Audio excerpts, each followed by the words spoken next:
The beginning of Pennhurst. January 23, 1903, Pennhurst State School was commissioned as the Eastern Pennsylvania State Institution for the Feeble-Minded and Epileptic. At the time, the medical field had limited understanding of developmental disabilities, and institutionalization was widely accepted, even encouraged, as a means of managing those society deemed unfit. The campus eventually expanded to more than 20 buildings. The buildings were connected by a series of underground tunnels, originally intended to transport patients and supplies discreetly, which would later become a hotspot for ghost hunters and thrill seekers. Life inside Pennhurst. Residents, on average, spent 21 years of their lives at the facility. For many, Pennhurst became the only home they ever knew. Residents often arrived as children and grew old behind its walls, completely cut off from the outside world.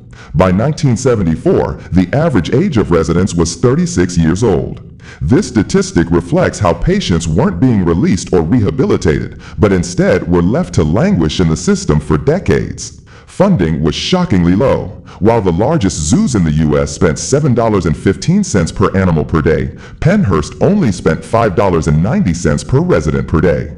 This disparity highlights society's dehumanization of people with disabilities, valuing animal welfare over basic human care. Exposure and lawsuit. In 1968, the eye-opening documentary series Suffer the Little Children was released, uncovering the horrors within the institution. The footage showed disturbing images of residents tied to beds, rocking back and forth in empty rooms, and being ignored by overburdened staff, sparking national outrage. In 1974, resident Terri Lee Halderman filed a class action lawsuit against Pennhurst. During her time there, she reportedly endured about 40 injuries, including cracked teeth, a fractured finger, and a broken jaw.